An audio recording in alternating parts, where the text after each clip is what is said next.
নাবালিকা ধর্ষণ মামলায় পুলিশের হাতে গ্রেপ্তার এক যুবক। ধৃত যুবকের নাম মোহাম্মদ আলী। বর্তমানে জেল হেফাজতে রয়েছে অভিযুক্ত যুবক মোহাম্মদ। ধর্ষণের ঘটনাটি ঘটে গত শনিবার সকালে রাজনগর পিয়ারবাড়ি থানাধীন উত্তর রাঙামুড়া ব্যাংক সাগর এলাকায়। রাজনগর পিয়ারবাড়ি থানাধীন উত্তর রাঙামুড়া ব্যাংক সাগর এলাকায় ঘটে এক নাবালিকা ধর্ষণ কাণ্ড। খবর পেয়ে ঘটনাস্থলে ছুটে যায় রাজনগর পিয়ারবাড়ি থানার পুলিশ সহ রাঙামুড়া ফাঁড়ির পুলিশ। এরপর অভিযুক্ত নাবালিকা ধর্ষণকারী মোহাম্মদকে পুলিশ গ্রেফতার করে নিয়ে আসে রাজনগর পিএস পিয়ারবাড়ি থানাতে। নাবালিকা পরিবারের পক্ষ থেকে মামলা হওয়ার পর পুলিশ জোর জবরদস্তি ধর্ষণ ও মামলা নিয়ে বিলুনি আদালতে সুপর্দ করে অভিযুক্ত মোহাম্মদকে। আদালত 2 দিনের জেল হেফাজতে রাখার নির্দেশ দিয়ে আগামী সোমবারে পুনরায় অভিযুক্তকে আদালতে তোলার নির্দেশ দেন। জানা যায় নাবালিকার এলাকাতেই অভিযুক্ত মোহাম্মদের বাড়ি। নাবালিকা বিদ্যালয়ে যাওয়ার জন্য ঘরের মধ্যে প্রস্তুত হওয়ার সময় হঠাৎ মোহাম্মদ ঘরের ভিতর প্রবেশ করে। সেই সময় বাড়িতে কেউ ছিল না। বাড়ির লোকের অনুপস্থিতি টের পেয়ে মোহাম্মদ আলী বাড়িতে প্রবেশ করে নাবালিকাকে ধর্ষণ করে বলে অভিযোগ। এই ঘটনা নাবালিকা পরিবারের কাছে বলার পর ক্ষোভে ফেটে পড়ে। এরপর এলাকার মাতব্বরদের জানানোর পর খবর দেয় থানাতে। পুলিশ ঘটনাস্থলে গিয়ে গ্রেপ্তার করে মোহাম্মদকে। নাবালিকার পরিবার সহ এলাকাবাসীরা চাইছে মোহাম্মদ আলীর সাজা হোক। পুলিশ ঘটনার তদন্ত করছে। ঘটনার তদন্তক্রমে আদালতে চার্জশিট জমা দেবে বলে জানান রাজনগর থানার ওসি রতন রবি দাস। আমাদের কাছে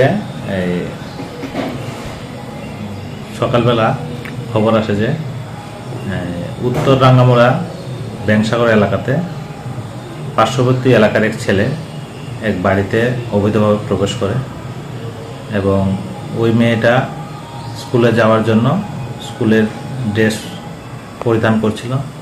তখন এই সুযোগ নিয়ে ওই ছেলেটা ওর বাড়িতে ঢুকে এবং ওর সাথে জোর জবরদস্তি করে এবং তাকে শারীরিক সম্পর্ক করে এবং তাকে ঘরের মধ্যে ধর্ষণ করে। তো এই খবর পাওয়ার সাথে সাথে আমরা পিয়ারবাড়ি থানা স্টাফ এবং রাঙ্গামুড়া থানা স্টাফ আমরা ঘটনাস্থলে যাই এবং ওই ছেলেটাকে আমরা আটক করি।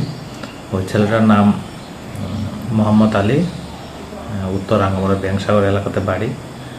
তো ওকে আমরা আটক করে থানাতে নিয়ে আসি এবং এই ব্যাপারে আমরা সাথে সাথে একটি ধর্ষণ এবং পক্সো আমরা একটি মামলা নিই এবং ওই মেয়েটাকে এবং মেয়ের গার্জিয়ানকে আমরা কোর্টের জবানবন্দি রেকর্ড করাই এবং আজকে ওকে আমরা কোর্টে প্রেরণ করি। তো ও এখন জেল কাস্টডিতে আছে।